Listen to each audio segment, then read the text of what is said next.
look at it later on, and I shall put the recording on to collaborate. So first things first, my name, Ole Pahl. Let me maybe just get that out of the way. Where are we?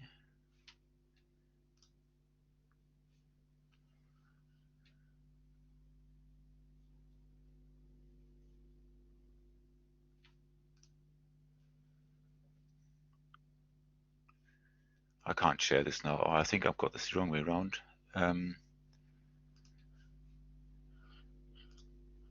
Hopefully this won't give us problems. So that's just a screen print of GCU Learn of this module. So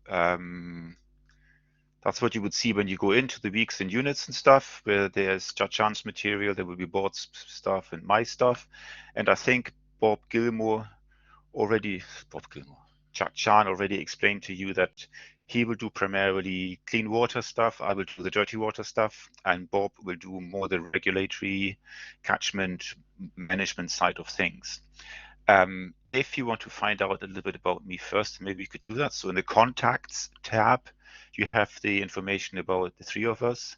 So I let the others talk for themselves. My name is Ole Pahl. Well, I say Ole, it's a Danish name. I think Danes say it differently, but that's me. And that's me. So there's the contact details if you want to get in touch, a bit of stuff about me. I will also say a little bit more about my background in the actual slides, so you get an idea who's talking at you and who I am and all that sort of stuff. So feel free to contact me. I'm not in the office much, still working from home a lot. And if I am in the office, then I'm probably more in meetings. So if you wish to get in touch, please just send a meeting request or something, and we'll book something in. Don't just knock on the door and then be disappointed that I'm not there. Content-wise, so if you click on my stuff, then I'll try to organize this so that we have for each week, I'll say which week it is, and also which of my lectures, because I only have, I think, 4 lectures with you and like a site visit, so you don't have me all the time. Try to organize it that way. Then I have online there for you the slides that I will be using, and then there's other tabs here for the material that I might ask you to look at, or you might want to look at it yourself. So there is a tab for wastewater quality, which is part of the class today, and another tab for wastewater treatment. There's a little video that you maybe use for next week for an exercise or something, and I'll put more material on as we go along. But the main point is that for me, you should always see something like this, where it says in which week was the lecture and which of my lectures is it, so both chronologically, not numerically, going up in time.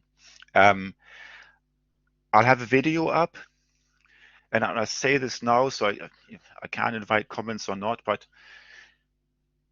as we're now in this strange in-between thing between half on campus, half not on campus, different campuses or campi, if you wish, I'm really quite conscious of the fact that some people may have access, others won't, and I'd like to have for everybody the same experience. So in the timetable, there is a few sessions which are specifically timetabled for on campus in Glasgow. Some sessions specifically for online streaming only, like today. And of course, neither of this really makes a difference to the people in London. I won't go into Ayr and Irvine now, or Renfrew it was. So my plan is to come down to London for one afternoon. I think it's normally Wednesday afternoons. The Titus has the classes booked for you, so I'll arrange that with Titus and make an announcement about that. So we have some face-to-face, if you wish.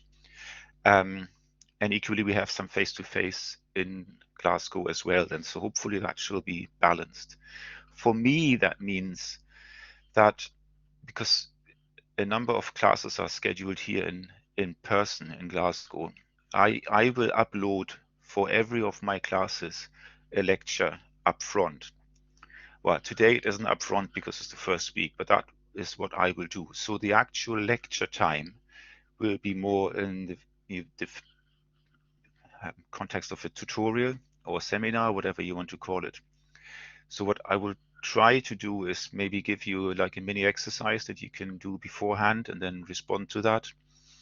In the actual lecture time, we can talk about the lecture, you can ask questions and we can go over stuff, you can look at the slides and all sort of things, so that will be much more interactive. But it does require you to watch the lecture beforehand. If you don't do that, then we can't do anything. So I would rely on you to look at the lecture beforehand. I'll try to keep the lectures relatively short, maybe just an hour each time, so it doesn't take too much of your time. And then we have maybe an hour or however long you want in the timetabled class to go over this. The only difference to that will be the 1 4-hour block, which is the virtual site visit. I'm not quite sure how I deal with this, whether we do it all at the moment or whether I'll upload that beforehand as well, but I'll let you know about this. So that's the plan. That means also that if we have the actual class, whether that's online or on campus, wherever that may be, I would sort of rely on you to ask questions and so on. I will not just stand there and give the lecture again. That's just pointless, I think. So my assumption will be that if people don't ask questions, if there's no feedback on these seminars, tutorials, then I assume that you know it all and you're happy with everything and things are fine here. I'm half full person in that respect. So let me know if there's anything you want to talk about, don't understand, wish to question, go deeper or whatever, and then we can do that. If there's nothing much happening, then there's just nothing much happening. And I hope that way around, everybody has the same experience. So you can all have the lectures online, you have the material online, you can go to the seminars online, and you can pretty much for the same actual time stare me in the eye in a classroom, either in Glasgow or in London. So that's the plan. These lectures, the recorded things, I'm not entirely sure yet. I have a few recorded from last year still, and I'm open with you. I'm not sure what is best for me to just sit in the computer here and talk at it, or to maybe share some of these that happened last year. For today, I'm sharing with you a lecture that I recorded last year, because there were a few questions raised in between that I thought were actually not the worst ones. So gives you an idea about the way how I respond to questions, and there were also quite good questions asked anyway, so you get that. For next week, I might just record a lecture specifically just for you, and that would then be shorter again. Feel free to give me feedback on that. Would you prefer an interactive lecture from last year recorded, or just a straightforward lecture? I'm quite open to this. So for today then, this is really just my introduction quickly to everything, and I'll say one or two other things in a moment. In 15 minutes or so, I will be finished, and I will just simply let you go and watch that video at your own leisure. And at the beginning of the next class, which I think is next Thursday at 9 o'clock, we can have a seminar tutorial about this lecture. And I will also upload the next lecture and ask you for a little exercise. So there was something in the chat just now. Let me have a look at that. It escaped me. You prefer straightforward lecture. We can watch the others. Yeah, well, the thing is, there won't be any difference. So whatever I give you is the same stuff. So there won't be any difference between the recorded lecture. It's the same slides. You have the slides on GCU Learn as well. But let's see what others say, and then we can sort that one out. So lectures, few exercises, seminars, and then we go through that. Chachan already said stuff about the exams, or rather the coursework, and I heard, I slipped in there and I heard some of you ask questions about what's required, how do we pass, and so on. And of course, that's what everybody wants to know.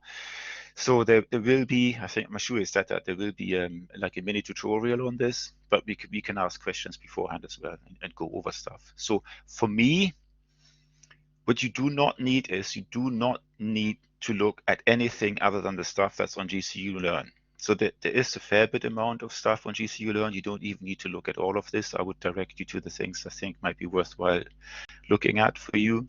And we'll do this sort of little exercises. If you do the exercises, if you look at the lectures, if you engage a little bit with the material, then there should be absolutely no surprises for you, either for the coursework or for the online exam at the end of the term. You do not need to go and buy books. You do not need to go outside and read wildly around the topic, with the exception being the research that you have to do for the coursework. But we get to that at another time.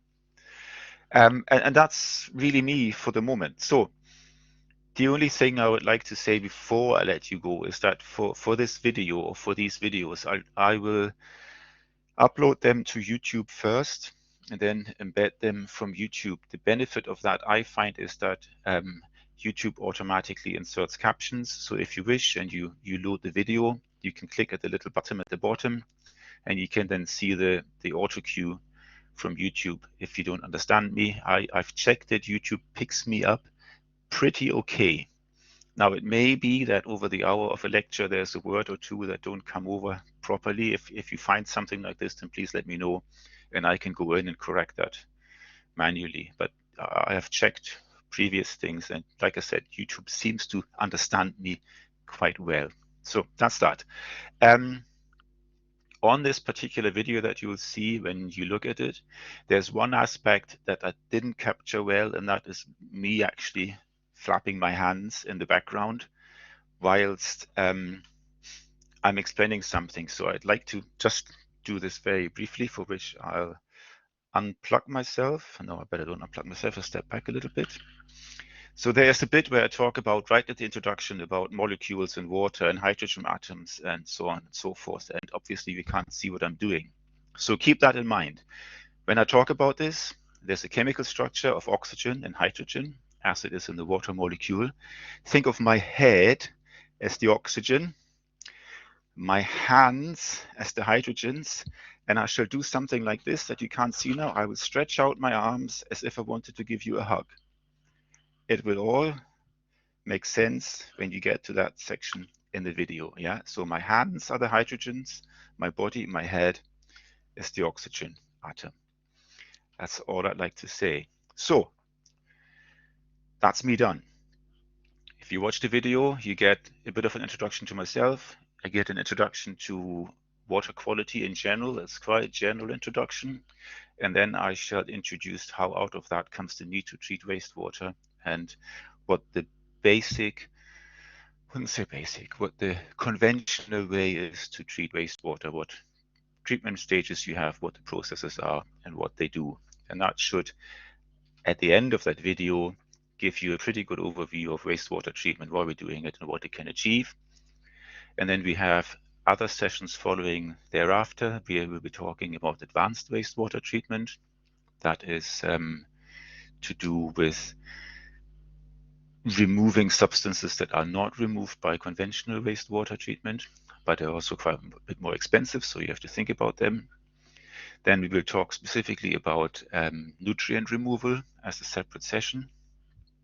I'll talk a little bit in the third session probably about some regulatory aspects and who pays for wastewater treatment and what you can do if you think you're asked to pay too much. And I will explore a little bit the extremes that you could have between very centralized high-tech treatment and decentralized treatment that could be a wastewater treatment plant, maybe just for a single hotel or a campground or whatever it may be. So there's a spread in the centralization of the way that treatment is organized, and that quite often goes together with a spread in the complexity of the treatment. So the more you have a big central treatment works, the more you have economies of scale for doing fancy stuff.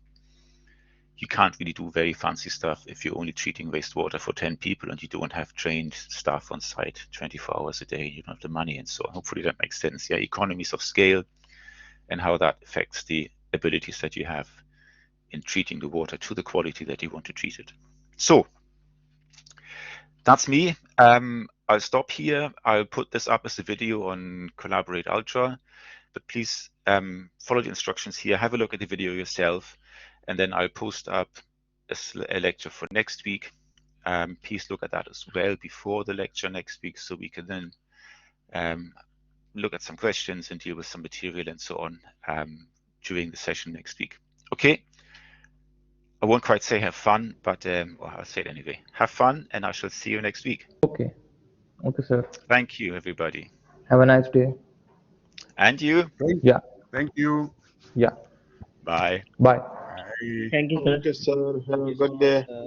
Have a nice day.